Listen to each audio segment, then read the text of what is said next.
because it's like I want to build a production facility. I want to start owning some of these retail facilities and stuff like that. And I don't have enough money to buy 100% of $1 million building, but that's for sure. I'll put 25% down and finance the rest or whatever. I'll have you guys paid off in 5 years. It'd be great. So that capability just opened up to us in the spring. So these banking things are starting to open up. They're starting to be different, do different things. So the First Citizens people have been really helpful with us, just as far as like getting to that next level. Going from a small business that we're just fully funded on ourselves and everything that we've done and every employee that we've got, every product that we've ever made next, we've had to make that product by selling something to save up money for it. So we paid for it. Yeah. We worked hard for it to grow from nothing to something. So it's been fun. I won't say it has not been, nobody handed me nothing. So that was, it's been fun, but in the bank size, it's been high risk. It's been like, it's been illegal because it's cannabis adjacent. But there are some, and plenty of banks now, I think, are just wising up to the laws to say, okay, federally legal hemp is not illegal cannabis, so maybe we could be doing business with them. Mm-hmm. A little bit more friendly towards hemp and CBD vendors, but still for cannabis vendors like banking, there have been some major strides in the industry to allow for some level of cannabis baking, but we're still waiting on the federal government to like lay out that foundation. Oh, sure. And and people come to our stores all the time, a lot from Michigan here lately, and they're so blown away that they can purchase it with a card. So even still, like the state of Michigan and California, you can't go to any dispensary and debit card, credit card, whatever. They don't allow that. So every dispensary has an ATM when you walk in the door if you did not come prepared with cash. Yep. A lot of the stuff too as well on the cash side of the business is, what they declare versus whatever it is. There's a lot of it's crazy. Like in California, Michigan, even for example, if I'm a grower and I have a dispensary and somehow I got lucky to get licensed with all those things in such a hard market to get a license in. But if it costs me $100,000 to grow all this flower and I sell $150,000 worth of flower, normally in a business, you're able to expense things. Well, it costs me this much money to be able to provide this service. These are expenses.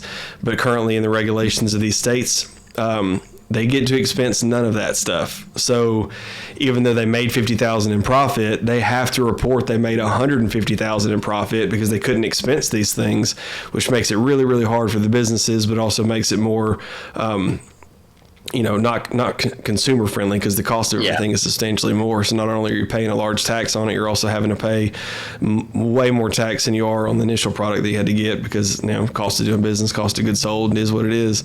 So exponentially higher than what we're offering with federally legal hemp. That's for sure. Oh, sure. $60 eighths, like I said, $80 quarters, $90 quarters. Mm-hmm. And God forbid you get concentrate because that's going to be like $60 a gram, $90 a gram.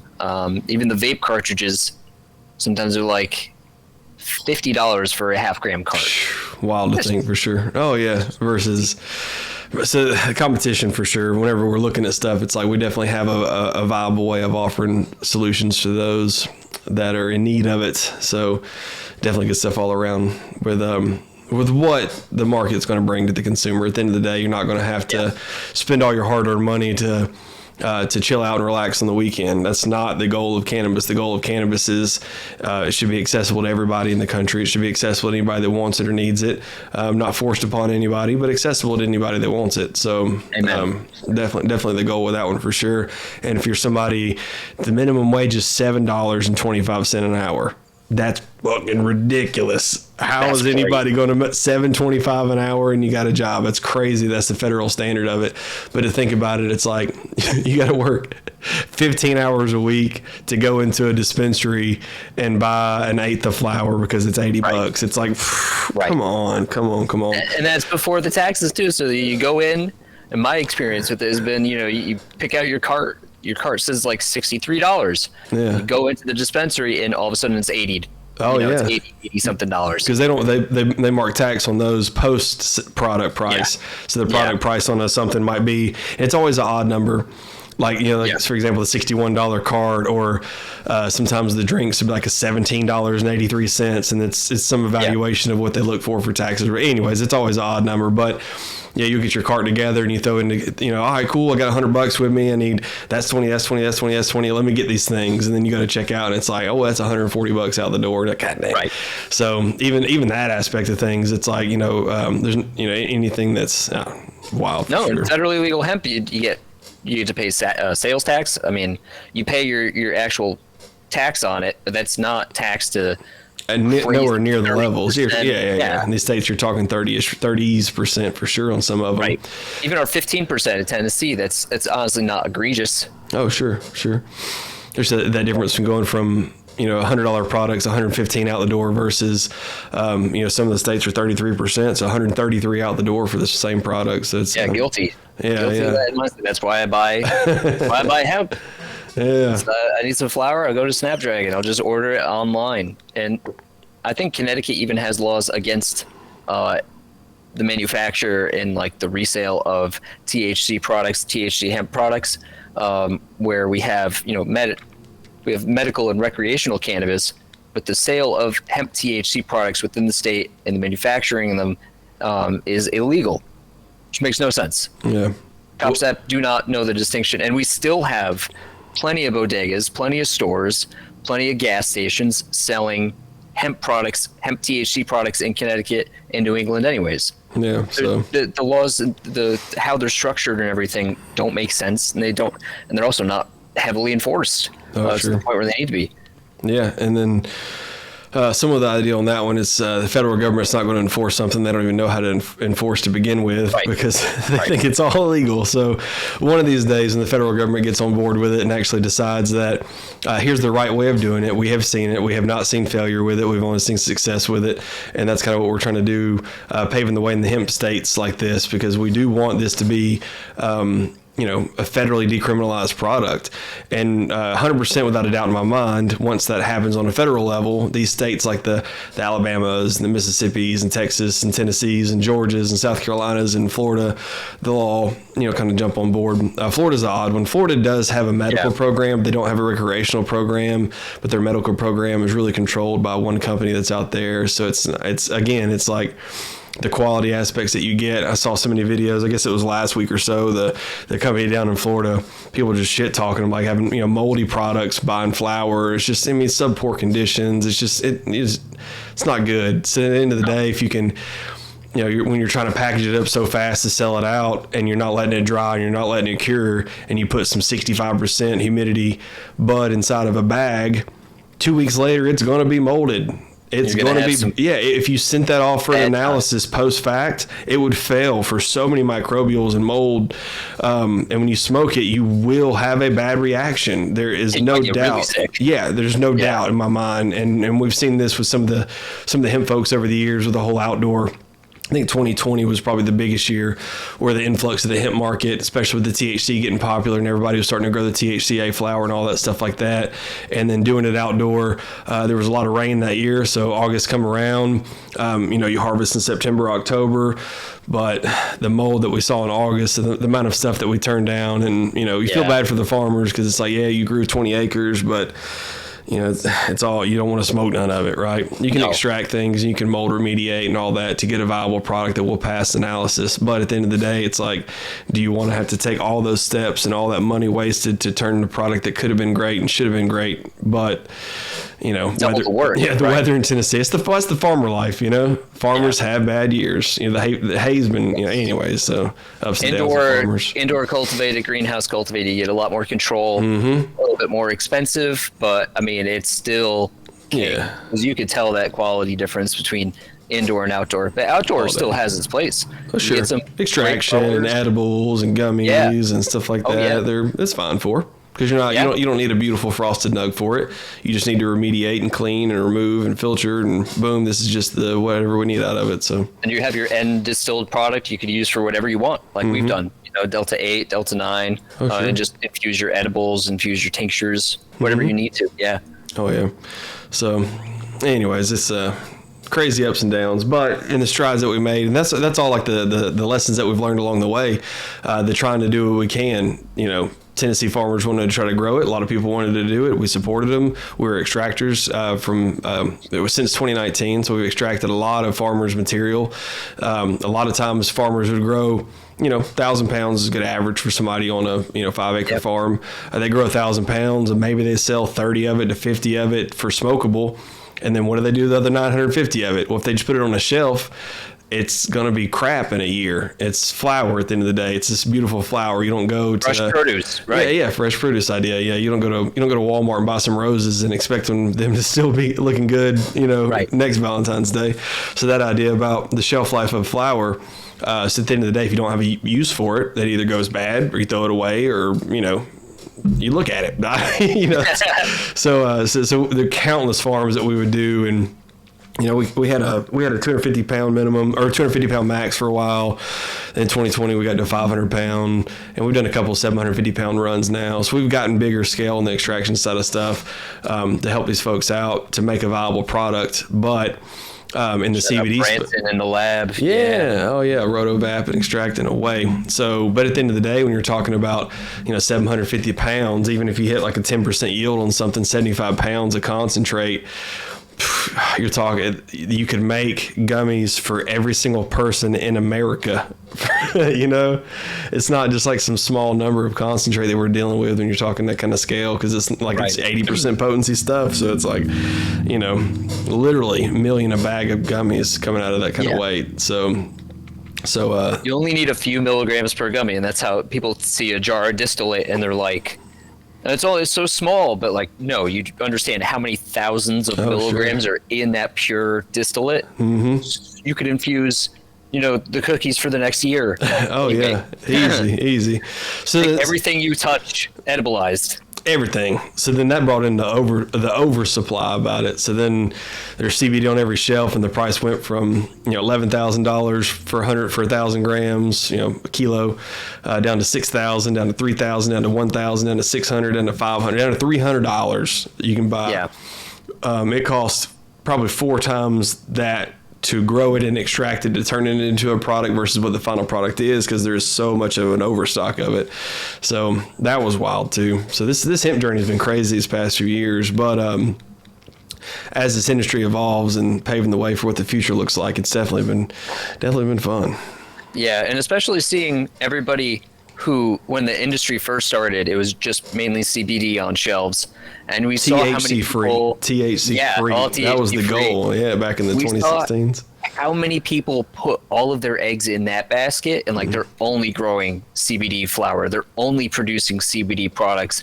And when Delta 8 and Delta 9 came into the spotlight, those businesses didn't adapt or flourish or even want to touch the psychoactive side of hemp, which is cannabis. It's just the same plant. So of course it's psychoactive. And of course we have to embrace all of the natural cannabinoids. But some people just went all eggs on that basket, 100 kilos of CBD flower for sale, and they're still selling it 2 years later. It's the same flower. It is. You know how they sold it, because THCA, now Delta 9, Delta 8, any of the THCs, with a blend of major and minor cannabinoids, still including that CBD, still including that CBG, but it's we know there's what everyone wants. The blend about it is so much more. Right. It just makes more sense. It works better. It's noticeable. It's the difference between again something working and not working. Right. So it's definitely wild for sure. And then that's been one of the cool aspects, or not cool. It was shitty at the time, but aspects of going to these stores in 2019, 2018, going to these places, wanting to wholesale and wanting to get into places before I had a bunch of my own stores, and be this is the future, this is the future, this is the future. And they're also scared of it. And then it's all right, I'm opening my own stores. So let's get some stores going with these products that we're already making that we've always loved to make. And start our own thing. And then we started our own thing. And then 6 months later, some of these other places started to kind of follow what we did 6 months ago.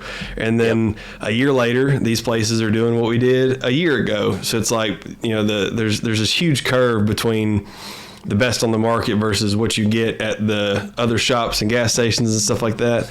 So, definitely it's so hard to explain, but then also it's crazy. Yeah. And also one of the things too, when customers come in or we talk to people and it's, I've tried it before, it didn't work for me. I've tried it before, it didn't work for me. And that's one of the big things we want to keep, that we're trying to get rid of, is the bad players in the game, the folks that'll just go out and it's true because I've seen it firsthand many times. They'll go to Sam's Club and buy candy and buy Haribo gummies and buy whatever they want to buy, put it in a bag, put a label on it, say it's got THC in it, and sell it. They didn't do shit to it. This is just a bag of Skittles. There ain't nothing on it. But they're going for that one-time sale. Somebody buys it, they don't come back. It's at a gas station. How many times are you going to go back to the same gas station you went to and you bought something anyways? So it's like these one-time sales that, you know, they're not building. You know, what we're trying to do is build a consistent customer base. Our goal is to make the customers happy. If we're not making you happy, we're failing at our job, and we have a great success rate of doing so. You know, love that we put into it all these fun things, education, the science, the loving what we do, small batch stuff. If somebody's doing something, the goal is to do it better, you know. Loving the plant, loving our people. Yeah. And one of my favorite things is when customers come in, or they'll talk to us on live chat or email, and they'll say, I bought these Torch gummies or whatever brand gummies, and they're like 4,000 milligrams of gummy they're claiming. And then you look at the lab results, and you've caught this too, and you see 30 milligrams of D8 per gummy, or, you know, and they're advertising 4,000 milligrams THCP, THCO, THCG, Delta 9, Delta 8, Delta 10, and all in one gummy. And you're like, it's not 4,000 milligrams per gummy. It's like just some cheap D8 thrown in here, and it's only 30 milligram. Yeah. Who even knows if this D8 is full panel lab tested at the end of the day? It's probably like just, you know, cheap knockoff stuff. It's like, and they're advertising it as something that's probably the most potent, should be the most potent cannabis product on the market, on the shelf. Oh yeah. Tell me, you see a 4,000 milligram gummy in a cannabis dispensary, you're gonna shit yourself. You're gonna just that'd be insane. That'd be insane. You would be throwing if somebody, even high tolerance people, if they ate a 4,000 milligram something, they would be vomiting in probably 25 minutes, maybe 35 minutes. Yeah. And you got to think about that. Usually when you eat an edible, like a 25 milligram edible or a gummy or two gummies, 50 milligrams, you're eating two of them or whatever. It's going to take 45 minutes to an hour before it starts to kick in, and then an hour and 20 before you feel real good where you want to be. But when you take that large of an amount and it hits your stomach so hard and so fast, your stomach doesn't know what to do besides start tripping and vomit. And I've seen it happen countless times. It's a great way to green out. Oh, yeah, for sure. But you will throw up before that. Yes. I just taught a class at the Dragon for the Dragon crew, the Green Out Guide. It was my first class on what to do if people green out. And that's exactly what I described. You're just going to, if your body can't take it, you're going to be not vomiting. Your body's going to let you know immediately. And it's going to be a bad trip, and you're going to be nauseous, and you're going to be, and especially if you could have a bad trip off of 5 milligrams, but we'd rather you have a bad trip off of 5 milligrams than 4,000. No, yeah. The 5 milligrams is controllable because that's one of those. It's like, you know, hey, let's drink some water. Let's just, you know, go for a walk. Yeah, you're fine. Let's go for a walk. You know, and it's always one of those things. It's like even on the, it's just people want to feel confident that they're going to be fine because they get in that mindset of like. It's happened many times over the years with stuff. It's, you know, people, you know, friends of mine or family that I've given stuff to. And it's like, you know, they're like, oh, I'm really, really high right now. It's like, yeah, but you're fine. Everything's okay. We're just watching TV. And they're like, oh, okay. You know, we are. Yeah, all right, I'm good. You know, but if you don't, and you and you get that freak out mode, that's when that anxiety and paranoia kicks in because it's like, oh my gosh, I'm really high right now. And then if you think about it enough, you'll start to hear your heartbeat. If you think about it enough, you'll start to feel your muscles move. And it's like, oh, this is weird. And THC is a psychoactive, it is a stimulating compound. So a lot of people, cannabis brings us energy. And for a lot of people, they don't want the energy. They want what, you know, textbook indica is promised to do. It's to put them down and to sedate them. But sometimes when they take any amount of THC, they start getting elevated heart rate, or they start getting stimulated because that's what THC chemically does. And it's important to tell those people, like, that's just a normal response of THC. But you might want to pair it with some different terpenes that make it more sedating, like myrcene or beta caryophyllene or linalool. And if you pair those and you maybe reduce your THC just a little bit, emphasis on the terpenes, maybe emphasis on some CBD or some CBG thrown in there, you're going to have a nice personalized blend. You take that you don't have those thoughts anymore of like, oh man, I'm way too high. I'm way too high. What do I do? Oh yeah, more balanced effect for sure. Exactly. More full spectrum, more balanced, more holistic, more medicinal feeling, more like in my own body, but still feeling good. Yeah. And that's a good, because a lot of people have asked, full spec, we were doing the full spectrum stuff. That was the first initial, like, this isn't just CBD, this is full spectrum, which contains THC in there. So that was kind of the highlight that really did good, the 2019, 2020 wave of doing this stuff, where it was people were like, oh, I want the full spectrum stuff because I want the THC in there. But so many people now are like, I just want the THC, and they forget about the full spectrum aspect. But what THC does for you is just straight to the head. It's straight to the dome. You feel it. It's a mental thing, but it's not as body relaxing.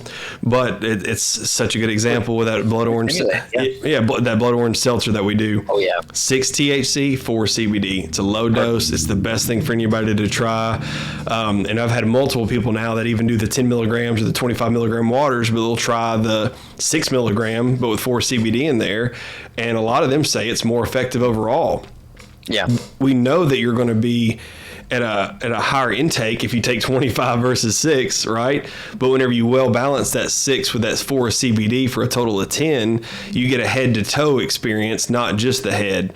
So for a lot of people everybody's looking for a different sensation whenever you talk about the word high, because what is high? It's very subjective, right? Yeah, it's feeling different than I feel now. If you're in pain and you go chug some NyQuil, in my mind, you're high because your ass is about to go to bed. And if you're tired, you chug a gallon of coffee, you're also high off a psychoactive chemical. You will be high off of caffeine, 100%. Right. Caffeine is a drug. You are high off of caffeine. So whenever we use this word high, this is nothing about the word marijuana and high. Right. This is about your perception of reality in its current state. The subjective nature of being high. And that's why I teach everyone that THC really is all to the head, because it's stimulating your CB1 receptor, which is in your central nervous system, which is in your skeletal system, which is in your muscular system. So it's really stimulating. It's like actually electrifying all of those parts of your body. And you're going to feel a psychoactive response because of that. So it's not just about THC gets me high in the head. It's like all of the things that it does to stimulate the human body. But then you have all of these complex compounds like terpenes, flavonoids and flavanols, and all of these different compounds that do the opposite. Like myrcene is way more sedating. Beta-caryophyllene is way more effective at anti-inflammatory. You pair that with THC, then you have something that's not only stimulating, but it is really good at pain killing, and it really is even more effective than taking THC alone. Oh, sure. Or even just the CBD or just the terpenes alone, because there's so much about the synergy between the two, where there are some receptors that won't accept the THC until you have some CBD there.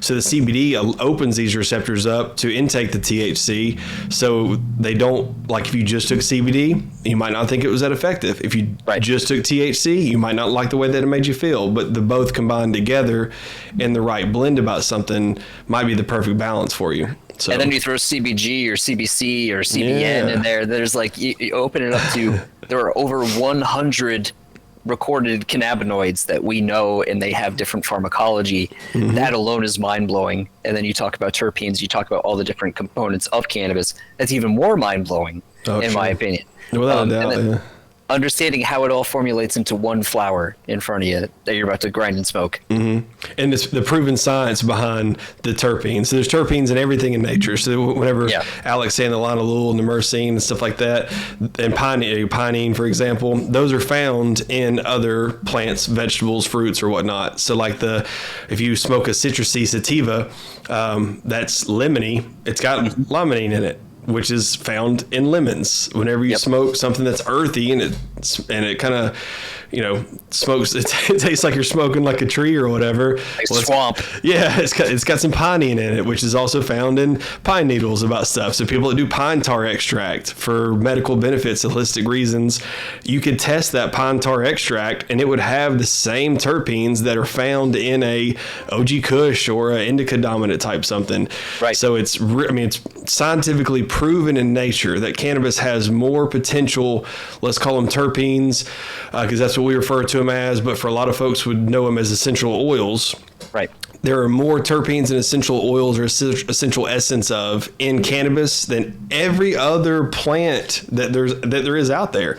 So it's really cool, the science that we're able to offer holistically with cannabis, even if it's not the THC or the CBD. There's a lot of stuff that we do with terpene extraction. So whenever we're formulating our products back, if something's indica dominant or sativa dominant, we're going to back add some terpenes that are solventless free, steam distilled cannabis terpenes with no THC or CBD in it. It's just the raw terpene, solvent free, back into those products like the tinctures and the gummies and oils and vapes and all that stuff. They're all formulated with love and science behind it. That's not just, this is just THC. Okay. And this is blueberry flavoring we put in it to make it taste like blueberries. No. It's like Blueberry Kush has blueberry flavoring in it, but it's a cannabis derived terpene. So whenever you smoke a blueberry cart of ours, it's kind of like you're smoking off a bowl, like you have a cannabis flavor to it. It's like a dank cart, not just tastes like it's blueberries, you know. You taste the live part of live resin. Exactly. The true definition of live resin, the raw flavors, aspect. Yeah. Yep. So a lot of the love we put into the small batch stuff for sure. But terpenes is a fun science. We that was probably into 2019. We started played around with in 2018 with some terpenes from folks across the country. But 2019 and definitely 2020 brought a lot of change to the Tennessee growers about growing for terpenes. There's a guy up near Knoxville, and he did at least 50 acres, but he grew nothing for THC or CBD. So first of all, it was good for him because he didn't have to worry about being compliant, because everything he was going to do was just going to get put in a big old bucket of water. And then they take the water and then heat up the water. Terpenes evaporate off. They recollect the steam distilled terpenes.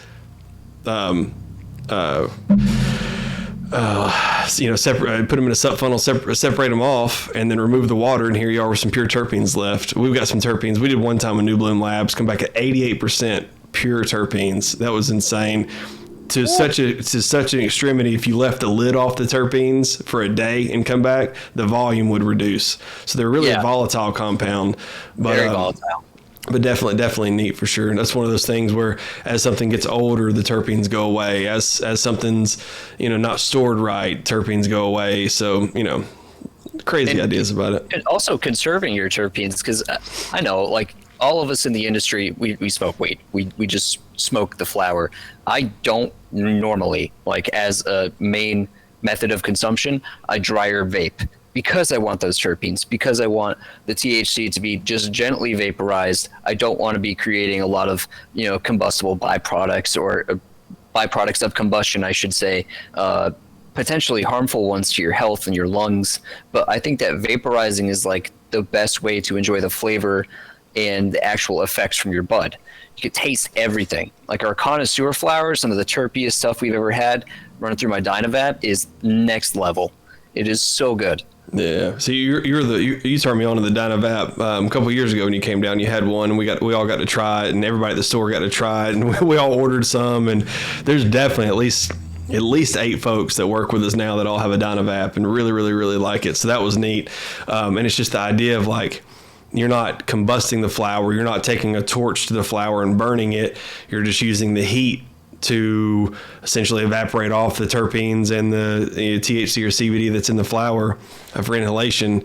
And it's a really cool way of doing it. And then there's been a couple of times where Alec will dump out what was in there, and you can eat it, and it kind of tastes like popcorn. It's funny. It does kind of taste like weedy popcorn. And it's still got a little bit of those, like, sulfur compounds to it, so it still kind of tastes like just weed, but it does have almost like a popcorny flavor to it. Yeah. And even that's, like, really good. I heard you could sprinkle it onto your salads and stuff. I don't know what bougie stoner would do that. If I wanted to try it, I would just dump it out of my hand and eat it. But ABV is really good way. If you want to make edibles at home, put some ABV from your Dynavap or whatever vaporizer you have on some cracker with peanut butter. Make a firecracker right there. Cheap little edible. Great way to repurpose it. Yeah, it don't sound bad because it's already activated. So, and then and you're not going to get, if you started off with some flower that was 25% potency, you're not getting all 25% inhaled that first go. Maybe you get 60 to 80% of it or whatever, but that residual left over in an edible way is very, very effective. So yes. So now it's getting a little bang for your buck too. You smoked it a little bit or you vaped it a little bit, and then you get to eat it after. Yeah, long-term effects. Yeah, long-term effects, right? Economic here at Snapdragon. No, for sure. Yeah, devices overall for consumption. That's a good highlight on that one. I haven't even really thought about that because there are so many different devices that are out there, and it is a question that I've had some friends ask me lately as some of the Puffco stuff starts to become more affordable or more desirable now that the concentrate selections are so much more available than they used to. It was kind of like, here's what you can get available, and it was not up to par for consistent use. A lot of the D8 concentrate stuff that was out for a while was kind of like, D8 concentrate's cool and it's fine, but it's not something that you're going to easily carry around and put it in your pen. It's just harder to work with, right? But now the live resin with sugar and crumble. Oh yeah, super easy. Yeah. My favorite, for ease of use, my favorite's the crumble. Now for flavor, my favorite is a nice rosin or some really terpy, like some sauce. Some of the saucy stuff's my favorite. And sometimes if I do get a jar of saucy diamonds, the diamonds are usually the last thing I even smoke. I'll be getting all the sauce off and be left with the diamonds that are on there, just because the sauce for me is just, it's like our lamb's bread saucy diamonds. Are some of the terpiest stuff we have. Yeah. It's just like you really do. You be scrounging out the high terpene extract around the diamonds, and you're like, I want to just dab this all day. I know, right? Because it's one of those where it's like you get the flavor and you get the experience, but you don't get the crazy. Just like with diamonds, for me, I just get this intense, 15 to 25 minute effect where it's just kind of a little. I don't know. It's not what I'm looking for. Where I hit that sauce, and I'm like, it's never like crazy off the charts high potency, but it's like real consistent and it feels great and I'm in a good mood and I'm happy and I'm talkative and I'm enjoying life. Not, I'm just way too high right now, because that does happen sometimes. If I ever tell you I'm high, I'm way too high. I feel that. Yeah. I definitely feel that. Yeah. I'm like, my sense of reality is a little bit more. Yeah, no, for sure. I need someone to know that so I can ground myself. No, without a doubt. So that might be a fun one in the future for sure. But as we just kind of discussed right now, maybe aiming in who knows what direction. But fun chat, so. Yeah, dude. Oh my God. It's also crazy to see, speaking of devices real quick, the innovation of like concentrate dabbers on the go, because now we have the Crossing Core 2.2, the Dragon Gear Crossing Core 2.2 on the website, and that thing comes stock with a 3D coil, giving Puffco a run for its money. Oh yeah, and it's not even close to the price of Puffco. I would say more less than half for sure of the price. Yeah, close to not quite a third, but less than a half. That's for sure. Less than half. I mean, I love Puffco. I love their company, but man. Sure. You get an app with it. And if you ever want to know what battery you're at, if it's just in your hand, is it about to die? You pull up your phone, hit the Puffco app, it pulls it up. It'll tell you how many dabs you have left before the battery dies. It's really innovative products. I love them. I've got one personally myself, and all of our dab bars that we all of the dab bars that we do the Puffco pieces at, as well as the crossings, and we also do our own Dragon Gear version of the Ola filter, and then all these are companies like the Ola filter and Crossing that Alec's referring to are just really good companies that are innovative in engineering and trying to be better. A lot of this Chinese stuff that comes out, it's like, well, here's a product, we made it, and then it usually sucks, so then they don't revise it and they sell what they've got, and then you can't get it anymore. And if you did like it, the coils are out of stock, and then it's a thing of the past and you throw it away. It's not something that holds the test of time.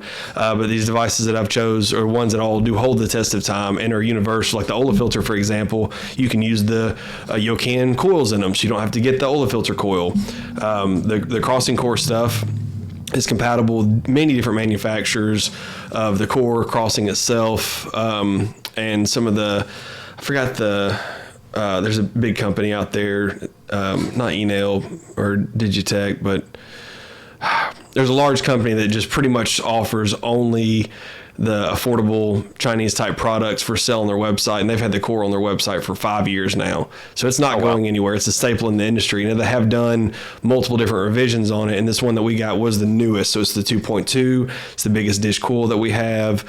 There's an XL available for it too. The glass that it comes with is a recycler glass, so it doesn't just come with the regular glass the crossings come with. So there's a couple of upgrades that you get with ours versus the regular 2.0 or 2.1. So the upgrade to the 2.2 too. It's not just the coil, but also the glass. So there's some innovation that we're trying to bring in and co-pack with these guys to bring some new stuff to the table. But the innovation overall just in the past few years has been really, really big with all these guys that were playing around with it kind of, falling off, and the companies that have been sticking with it with innovation on their, 5th or 6th or 7th. Puffco's at least on their 10th revision of a peak or proxy right now.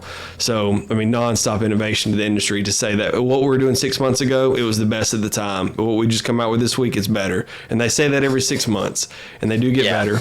They really do. Yeah, do. Technology matches their words. They're like, this is, 3D super thorough heating, and then you take a dab off it. All of the sides are heated thoroughly. Your concentrate isn't burnt. It's actually good. I took a rip off of Rob's, and it was just like, he even passed it around, and the flavor was still just as good on the second rip, the third rip, and I was like, okay, they're onto something for sure. Yeah. That was the biggest thing for so long. Like, I guess the biggest thing for years, even going back, 5-10 years ago or so, up until the past few, the biggest thing was just the standard ceramic coil. It was a ceramic rod that was wrapped with a metal coil on the outside, and that coil gets so hot that you get some of your concentrate well past the 450, 550 temperature, and you burn it. Once you get it past 450, 550, it's not going to taste good again. And you go to reload it, then the stuff that you had in there from before tastes like crap. And so then you're smoking on it, and you put some fresh stuff in there, and it doesn't taste good. So then you go buy a new coil, you put in some alcohol and clean it. You have 3 or 4 coils laying around that you're cleaning between freshness. And the Puffco is just maintenance. Yeah, on the Puffco, I'll heat my Puffco up and get it warm just so I can turn it back off, then hit it with a Q-tip, and it looks brand new every time. Right. And there's just a testament to Puffco at the Dab Bar in Red Bank. We've got some Puffcos that we've had there for 2 years now. The Puffco Guardians that we bought then, they were the first to come with the 3D coil 2 years ago. And that was the first intro for Puffcos that I started doing in the Dab Bar. It was kind of like the latest and greatest in technology. They just come out with them. They're great. I've got, I think, 3 of the devices over there all have, I think one's over 10,000, one's over 13,000, one's like in the 14 or 15,000 range of hits on the same coil that it come with when we bought it. So to know that for 15,000 times, you're going to be able to use this thing, clean it for years, and you don't have to do anything or buy anything or replace anything. So hear that, Puffco? Free advertising. Yeah, gosh, quality for sure on that one. The idea of if something does break, it costs more, but the idea of it breaking is far and few between. And they've actually even warranted out a couple of things for us, even though we abuse them pretty much every day. There's been a couple of times they've warranted out stuff with us. So everyday dabbers. What's getting used every day. Oh yeah, for sure. So even like a slow day at Red Bank, we're doing at least 20, 25 dabs on a slow day, Yeah. So no problem. Even 25 dabs, like for me, I'll take it what we consider a dab, a 0.1 gram, a tenth of a gram, right? I'll turn it on, I'll smoke it, I'll put it down. 5 minutes later, I cut it on, smoke it, put it down, and I'll do that 4 times, and I'm out. I've been there for 30 minutes, and I've had a great time, and I'm feeling good, and I'll feel good for the next hour or two, So it's just good experience. The best $5 you'll ever spend if you're in Red Bank, that's for sure. Oh, absolutely. And especially if you go down to the downtown at the Dragon or East Ridge, East Ridge 2, and their dab bar, 3909 Ringgold Road. I can't say rolled. Man, the dab bars is just another experience because you can't get that stuff in most legal states. Colorado or Oregon, the public consumption is so restricted. And that was and then they do a really good job at the Red Bank store about the concentrate setup. So we probably have somewhere between, I don't know, sometimes 9, sometimes 12. So between 9 to 12 different concentrates that we'll have on display. And you get to see crumbly or saucy or diamond sauce or the battery type stuff that we do. We don't kind of phase that as shatter. Shatter was like the old school stuff back in the day. So I don't really have any like shatter type stuff available. But the idea of every other type of consistency that concentrate could be in, and you get to look at it and smell it and all that kind of stuff. And then if you don't want to spend $35 to buy a gram and take it home with you, you can go to the room next door for $5 and try any of it out. And it's such a cool experience to be able to, try before you commit to buying a gram or whatever type thing. So that's been 100%. Neat. A lot of introductories with that one. I can't tell you how many, and that was one of the big things for getting into the concentrate pieces ourselves, where so many people were like, they come into the store with a little yo can, like it's great, but I can't figure it out. Sometimes it works great, sometimes it's a headache, sometimes it's great, sometimes it's a headache. And then, so trying to say, well, these are the devices that will alleviate the headache from you, and you'll always have a great experience. So it's been fun. It's been that ease of use, ease of access, because dabbing used to be something that like is very technical, very scary. Sure. Yeah, the amount of times, like back in the day, like, the 2014, 16 times about the dab was, here's a titanium nail, or eventually moved into quartz stuff. I got my first quartz piece in like 2016 or so, but it's a piece of metal or a piece of glass that can get up to 600 degrees, and you have a torch. And it's pretty scary. And you get it up to 600 degrees, and you kind of feel around to see about where you think is good. And then once you do it a few times, of course, you're professional at it, right? And then you put your concentrate in there and you smoke it.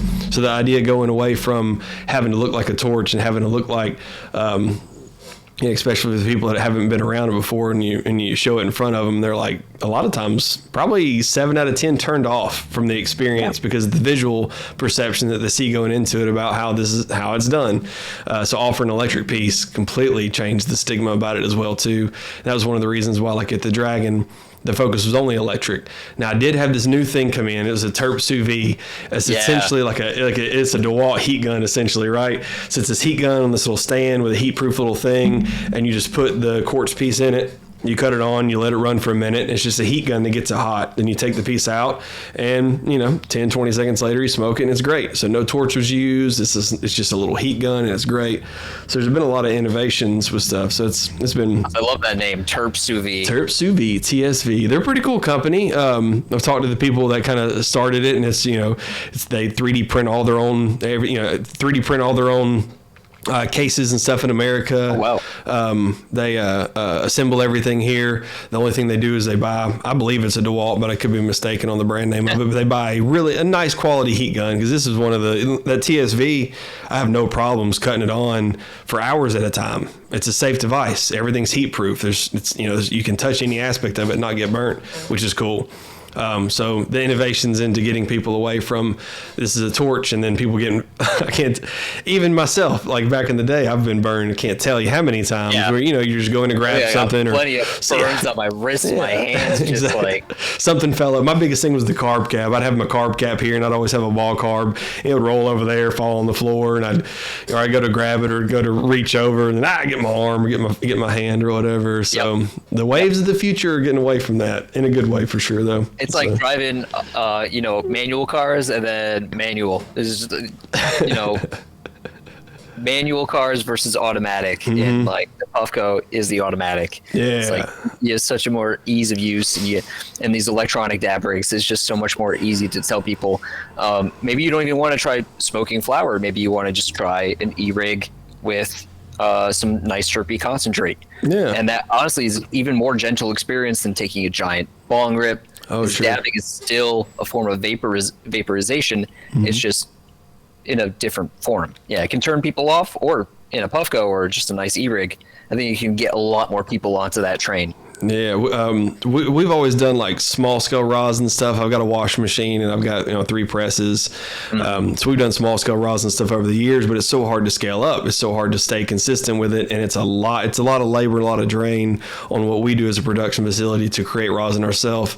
We do a lot of stuff, but rosin is just time consuming. That's why rosin, when you go to a place, when normal concentrate's $35 a gram, but the rosin's $65 or $80 a gram, it is a labor intensive process, not just twice as hard, triple, 4, 5 times, more than that. It's way more difficult time wise to process rosin than most of your hydrocarbon extraction methods or ethanol or whatever. Yeah. So, there's a guy, Northeast Tennessee, near Asheville, North Carolina, that started doing a big rosin farm. That's all he does. He has an indoor facility. He doesn't even sell all of his flower, but he does sell flower, of course. But 90% of everything that he grows goes into rosin, and it's all indoor, grade A, bubble hash washed, low micron, cold pressed rosin. Yes. Speak my language. So he brought me 3 strains over yesterday, and I got to try a few of them. And I tried them on. We did a terp slurper, so torch and a terp slurper. Then we did the crossing. Then we did the Puffco. The guys from Northeast Tennessee have never used the Puffco or a crossing before, so it was our first cool experience into that one. So we did one of the concentrates in each one of the devices, and then flipped the concentrates around and used them in the most preferred, which ended up being the crossing core. Actually, the crossing core with the terp pearl in it. Like, so the terp pearl is a little ruby that spins around the bottom to splash oil everywhere and get a better vaporization of it. Get a lungful. I mean, that thing hits. Yeah. So, and that was everybody's favorite, was the crossing core out of the three that we did. But but doing this rosin stuff, it's just such even that's a different experience, because that's not a high temp. That's not a let's take a fat dab of this. Let's slow roast it. Let's enjoy the flavor of it. Let's pass around a couple times and really enjoy the true love of, whenever you take that jar of rosin, you put your nose to it and smell it, it smells like you just put your whole head in a pound of weed. Like, it's got such a nose to it. Crazy. Yeah. So, that's how, to do rosin, that's how you get your terp percentages in the 7, 8, 9, 10% range. That's where the sauce comes from. So, so as we're adding that to the list, Yeah, I know that a lot of our customers have asked us, and a lot of our employees have asked me, when are we getting rosin? Can we get rosin? And I hope we can. Mm-hmm. It's just that scaling up, making sure it's available, because we can carry rosin, but we could maybe carry it for a short amount of time and then disappoint some people with like running out. We want to make sure it is in stock and it's available for everybody. Like our live resin, where we built like a whole pillar of our sales right now, in our products, that's on live resin. Oh yeah, and that's it for being a little bit cheaper, a little bit easier to produce.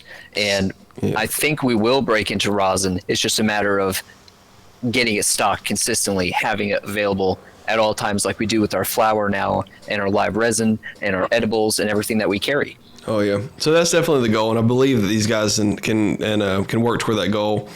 I was able to buy a couple pounds from them the other day, so even that type of scale in rosin is.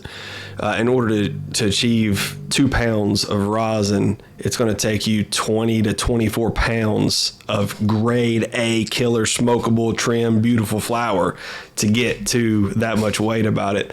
Usually with a rosin, you're lucky if you get the 6 to 8% yields on it. So that scalability aspect, but I believe these guys, they're focused on it. They love what they do. When we met them, they're just really passionate about doing it this way. This is the only way they're doing it. This is the focus, and this is the dream. And they're really good at what they do. So excited to bring that to everybody here in the next probably by the time we get it and packaged, we'll re-COA it and make sure everything's good to go for our own lab analysis and stuff like that. Hopefully the next 2 weeks or so, maybe 3 weeks, we'll have that available. Yeah, I was really happy with it. And also, too, he only had one sativa option, 2 hybrids and 2 indicas. So I went with the sativa to start with. And then maybe in 3 or 4 weeks or so after that, he'll have some indicas or hybrids available to kind of branch out and do. But, we'll try one at first. And our customer base can't get enough of the sativas. Yeah, sativas in high demand right now. That's on the flower side, we had Purple Sour Diesel, Lilac Diesel, Durban Poison. It's just been like a sativa lover's dream for our flower department right now. Very happy with that. And man, I cannot wait for rosin. Yeah, it's gonna be cool, man. I'm excited for you to try it here soon. Yes. I give like 3 grams because I got 3/8 samples of each one of them. I give 1 sample to the production facility, and I had 2 people message me today like, hell yeah, I can't wait to get it. so they all got to try it and smoke it down, and then I give one of the other 8s to the Dragon downtown. I was like, y'all try this out, man. You got to get some customers hyped up about what's to come in the next few weeks or so. Brandon immediately sent me a picture of it. Really? Like, I love it. You never know what Josh just gave me. We've been talking about rosin for like a couple months now since he's been hired. Yeah. All about rosin. And he's like, you never believe what Josh gave me. It's rosin. And it looks fire. It looks so good. Beautiful blonde, fresh stuff. That's one of the things about rosin. It's like you can cold press it on a Monday, but if you leave it in a jar, not refrigerated until Friday, it's going to go from blonde to brown in a week, no doubt in my mind. Oh yeah, I've had a couple times where I've had like a half-ounce jar of rosin where I've been able to acquire and build up, and it takes so much to make even a half ounce. It's sad to see all these beautiful nugs go away, but half-ounce of rosin I've had in a jar for a while, and definitely like. Within a week, that top layer is brown. Yeah. You know, you smoke it up, you move it, and you get to the bottom. 2 weeks later, that second layer starts to get brown. You look at the side of the jar, and it's like blonde, brown, you know? So Yep. keeping Difference in oxidation. Yeah, oxidization happens so fast with the rosin. So keeping that fresh and keeping it consistent and keeping it the best it can be, that's going to be a journey. But at the end of the day, you know, that's why rosin goes for what it goes for. But it's that experience. And I do think with our packaging, it's going to minimize that sunlight exposure anyways. Oh, yeah, you know, for sure. We have the box around the jar. It's not just the jar being exposed to sunlight. I think that's a good move. I think it'll be fine for rosin. Oh, sure. We do the foam lid. So and I've taken one before just whenever we first got the jars in R&D. I took a jar and threw it in a bucket of water and let it sit there for a few minutes or whatever and shook it up a little bit and then pulled the jar out and shook the water off and opened it. There's no water inside. So, Nice. so it is one of those. We try to keep airtight jars and stuff like that. But when you're dealing with such a beautifully handcrafted product, you know, and I'm sure the folks are going to see if they've never got to try rosin yet. I'm excited to bring it to some people for sure. True rosin. Yes, There's a lot of people out there that say rosin, say live resin, and throw the words out on everything. Rosin carts, live resin carts, all that stuff. That's not possible. No, not really possible. So is it? Yeah, maybe, kind of, but it's like, yeah. And the clinical definition. That's what a lot of people miss is the education is. There are differences between live resin and live rosin, and live resin is solvent extracted. It's extracted with a hydrocarbon. It's extracted with like CO2 or heptane or butane. And then you talk about live rosin. Live rosin is solventless. It's just the collection of trichomes amassed usually by sifting through ice or through like micron screens or dry sift. There's a lot of ways to make different types of hash, but those are the differences, and people just like throw that shit on everything. It's like live rosin, live resin, live rosin, live resin. It's like, I know, right? So here's just the differences. Some regular ass distillate gummies don't taste like weed at all. Live rosin, get the hell out of here. Yeah. So crazy stuff for sure, but definitely neat with the devices and everything's changing. Neat with the as products are starting to be more tailored towards individual specific wants and needs, and the availability is getting more popular for them, stuff like that. So all the good stuff. All the more important that we get this education out and just get everybody on the same page. Yeah, for sure. So we've kind of rambled into another podcast. I probably should have done the introduction on this one before, but we can always maybe edit it later. I figure we could do our introduction and then we just I'm just giving them content to clip through. If we gotta maybe even do it into 2 episodes, that's fine. That's it. All right. Yeah. You've been with us now for 56 minutes. Thanks for joining us. Yes, it is legal. You are correct. Yes, it is legal. That's funny, but yeah. No, thanks for having me on, Josh. Yeah, no, it's been so fun. So definitely appreciate everything you do for us, Alec, and the education, and so if you're ever wanting to go and you want to talk to Alec, you go to snapdragonhemp.com, and at the bottom of it, there's like a little chat box. A lot of times, the chat box for a lot of companies, just you put your email in and hit send. But what are the live chat hours, Alec?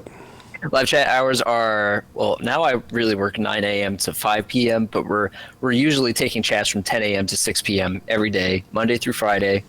And yeah, just on there for your customer service needs, for cannabis excellence, for recommendations, for cannabis healthcare and medicine, like actual verified professional research, not just, well, weed.com said that CBD will cure my sickness. It's like, that's not.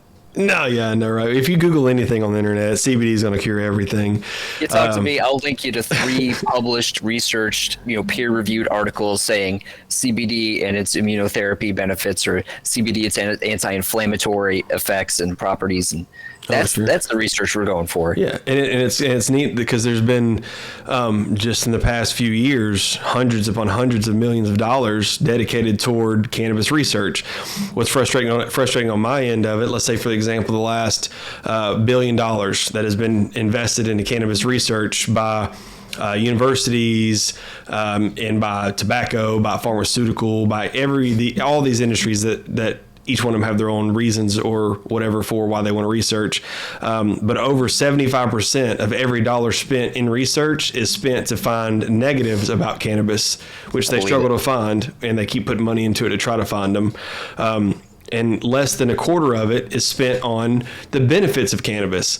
So there are a lot of published research. We can go to different universities across from Mayo to, the folks out in, I guess they're the Rochester people, but Rochester, UCLA. I mean, you name one of the big teaching hospitals across the country, and they have put money into it, whether it be from grants from the state or whether it be their own personal investment from their school into it to try to find the benefits from. Any of these guys that do that publish all their articles because taking money to do so, might as well tell somebody what they did. So these published research articles are available. The published research articles for Delta 8 has been around for 20 plus years. Yeah. So it's common, available, public access that people can see and people can find. And a lot of these things are like, and how we have become who we are today is because this knowledge has been built by these people that have paved the way before us in the research to say that these are the dosage requirements that we've researched. This is our standard that has not been dosed. This is dose number 1, 2, 3, 4 that is all done at 70 milligram per kilogram of body weight to show that and some of that gets a little odd too because a lot of times whenever they're doing the published research, it's the the mgs per kg, milligram per kilogram of body weight per person. But as we've learned, and a lot of the science has learned as well too, that the person's body weight isn't really a fair representation of how much dosage they should need. Right. So that's been a big change just in the past few years. And a lot of the research stuff isn't so much per kilogram of weight anymore. It's just standard dosage, irregardless if the person's 120 pounds or 320 pounds. Yeah. So matters that sensitivity. Your receptors are naturally sensitive, and a 300-pound man could be more sensitive to cannabis than a 120-pound woman. Oh yeah. Vice versa too. You could have a 120-pound woman be basically like a theoretical tank to THC and take 10,000 milligrams and be like, I don't feel anything. Mm-hmm. And then you can have a 300-pound man who takes a 5 milligram gummy and then starts seeing Looney Tunes. Like there's such a variance with cannabis. Really, everybody is our customer. Everybody is our business. Yeah. No, for sure. So.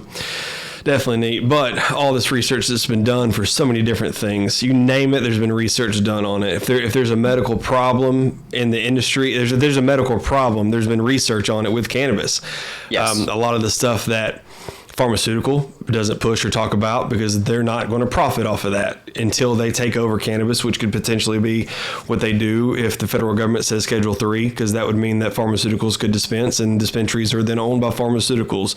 You can go to Walgreens to buy your eighth at that point if you have it. So $75. Oh my shit, more than that, I'm sure Walgreens eighth couldn't even imagine, dude. Oh god, I cannot. They take a pill that costs $1. Yeah, look at the insulin shit. We had a fight back on pharmaceutical for insulin stuff because like you take this insulin that should be $50 or $75 and you're charging thousands of dollars for it because they can and they own the rights to it. Pharmaceutical owns the rights to something or genetic that they say is better or whatever it may be. Or I'd say insulin doesn't grow in the ground. It's like man-made stuff, but then this one person that has the patent on insulin controls it or whatever. Epidolex and Sativerin or Sativex, I think. Mm-hmm. Epidolex and Sativex, like the patented U.S. or the government's cannabis products, those don't grow in the ground. No. At the end of the day, they do not come from a seed.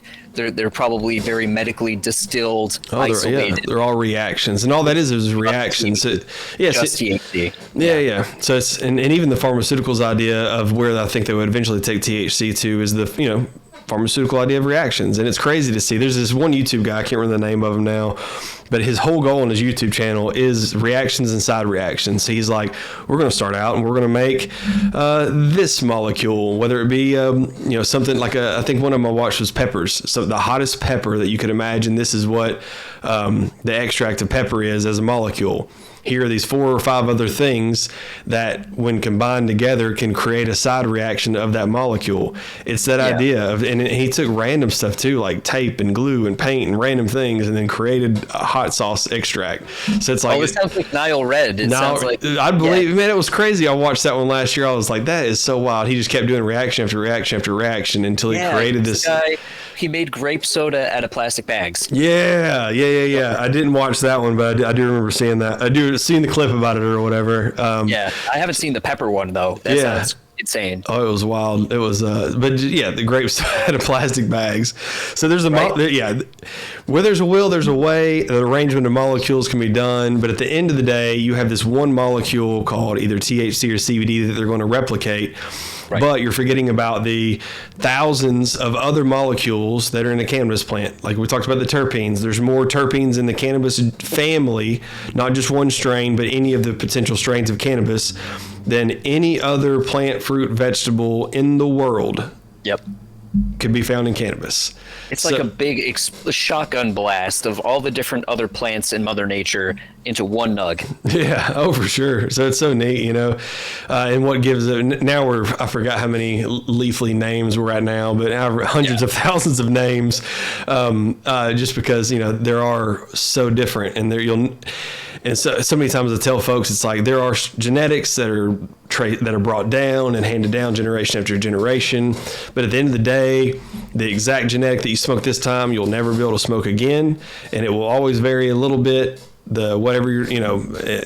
crazy. How it was grown, where it was grown, the nutrients that they use, what the temperature was at, humidity environment, did they spray on it? A lot of folks use, we don't like pesticides or herbicides and stuff like that, but there's a lot of like, natural oils and stuff that you can use to deter bugs and aphids and stuff like that. So, overall, every grow has to have an IPM, which is your pest management program. So if you do have some pests come in, the goal is never going to be to take everything and throw it away and start over, because you can only do that so many times.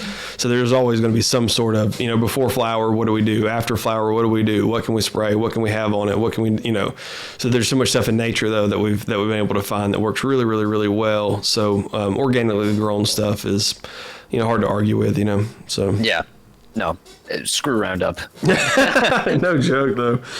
I'm getting on a podcast. That's the first thing I'm saying is screw Roundup. It's cancer causing. You don't need pesticides like that. Oh yeah, and don't grow it Milk or Grow either. Milk or Grow, Roundup, none of that stuff. Yeah. None of that's what you're growing your cannabis in that you want to smoke. No, garbage, garbage, cancer causing garbage. Whereas trying to grow cannabis for the exact opposite effect. Exactly. Anti-cancer effects, anti-inflammatory effects, the medicine of cannabis. That's right. And then all these strains are, because we're talking about genetics, and we're talking about how genetics are, altered by natural ways. So normally when you think about like how they can grow corn now, and bugs don't want to eat the corn, and mildew don't want to grow in the corn because this corn's been genetically modified to be resistant to bugs and stuff like that. There's a lot of ways that they've done in nature for hundreds and hundreds of years. Things have been technically genetically modified, but more so just modified in a natural way to be grown in their climate the best that it can be grown. But now in the past 50 or 60 years or whatever, with all this research that we've done in science, they can alter the genetics of a plant scientifically. Not a fan of, right? But as we've shown in cannabis, you can take some OG Kush and some Larry OG and some Super Silver Haze, and you can, feminize, and you can cross, and you can breed, and you can seed, and you can pollinate, and you can do all these things to get exactly what you're wanting out of a plant. So, so it's neat to see, like, sometimes when people talk about genetics, it's an odd thing depending on the crowd that you're talking to or whatever. But the genetics are so fun in the cannabis side of stuff. Yeah. But because it is knowing like the breeders and the growers, those are some of like the true pioneers of cannabis. Because they don't get no recognition either. No, they've cultivated entire generations and dynasties of strains. I mean, look at Jack Herrera. My personal favorite. That is a dynasty of a strain. It's not just a family tree. It's like a dynasty of a strain. Oh, sure. Because of the growers and the cultivators. Yeah, for just him, who he is as a person, wrote a lot of history in cannabis And then to have a strain named from he put his love into that. That's his life into that work of that strain. Yep. So definitely a great one for sure. The Jack Herrera, we do a lot of the Jack Herrera cross with the Super Silver Haze, which is both of them are 100% sativas. So the Super Jack that we do, it's a cross between both of those, and one of my favorite ones for sure. That's my favorite too. Yeah. In our disposables and our vapes and anything like that. Oh man, I love Jack Herrera. It just tastes like a red Starburst with like pine and lemon and just a little bit of funk, but it has such like bright fruit flavors. Unmistakable. Yeah. Yeah, Starburst. That's a great analogy of it for sure. It's like a Starburst, like a candy. Yeah. So sweet. It is for sure. Well, this has been a fun chat. We've been chatting for about over an hour right now, so this has been fun. So I've enjoyed this, and a lot of good stuff with it for sure. This will probably be round 2 of a podcast, So I know, yeah. I think we have enough content to make a couple, and the next one, I definitely want to be there in person. Want to actually be sitting at that table? Be awesome. That'd be so cool. When's the next time you're coming in? I should either be Thanksgiving or Christmas. Thanksgiving's going to be fun. So hopefully by Thanksgiving, well, not hopefully, we will for sure by then, but have our new production facility up and operational with 100%. So our goal is, because in the past we've not had a room large enough to have our employees and friends and family, the employees, the plus ones and all that stuff. So we want everybody, it's the Thanksgiving, we call it Thanksgiving. So it's our Thanksgiving party that we do. It's our company Thanksgiving party every year. So we've rented out other facilities. There's a commercial kitchen in Chattanooga we've rented out. We've done some stuff at some event halls around in town over the years, but best food ever from Luther. Oh yeah, yeah. My dad can cook. He can cook. He's a great chef. Luther is a legend. Yeah. So everybody talks about the best turkey they've ever had. When I hear it all year round, I hear about that turkey. So I had it. I can confirm. It had so much flavor, even on the parts I didn't think turkey had any flavor. Right. It was just like wow. It's a 24-hour brine. I forgot how many hours of smoke, and then when it comes off the smoker, it goes on the grill to get that little crisp on the end or whatever. So it's a good setup. So hopefully this year, we will this year, but hopefully everybody has a great time. But we're going to do it at the production facility this year. So we're going to use our bakery that we have there, and plenty of parking outside space and whatnot. So that should be a fun party at the production warehouse, HR new facility headquarters, HQ. Yeah. So, it's good. I know we've gone through like 3 of them by now, but like there's been a few. Keep growing. Yeah, the first headquarters was Hickson. Yep. Second headquarters, first headquarters at the house, and the first headquarters really was at Hickson, and then from Hickson to Lee Highway by the airport, and we did everything there, and then we moved from there to Red Bank, and we've done everything there. We're just kind of busting at the seams, and now we're moving to Saudi Daisy and making more stuff, making more products, making more people happy. So more than ever. Yeah, good goals with it for sure. So, well, good stuff. Well, I guess it's been a fun one today with Josh and Alec on the Yes It's Legal podcast, and make sure to stay tuned for more. If you got any questions or comments, concerns, any of those type of things, drop them in the comments below. Send us a message on our lovely chat on the website, Facebook, Instagram, any one of those methods of communication. We would love to answer any questions you have, even if you want to try something, but you don't know what you want to try. Send us a message. We'll talk with you back and forth. We are personable. We will make sure that our goal at Snapdragon is to take somebody that wants something and point you in the right direction of what you want. So whenever you try it and you leave, you are beyond satisfied and a happy customer. So yep, and armed with as much information as possible. Oh, for sure. The unknowns, the so much education that a lot of folks that come into our stores and try our stuff out, and we educate them, and they'll go to other stores and they'll try other stuff, and they'll know going into it kind of already what it is, and then once they leave with usually a negative impression on what they just tried, they already understand why. So it's this full circle about this is good stuff, this is bad stuff, this is why. So anyways, but good stuff though for sure. Yeah, we're here for you. Thanks for having me on, Josh. It was a great episode, and I had a lot of fun, and I definitely look forward to being on the next one. Yeah, thanks, Alec. We appreciate it. See y'all later.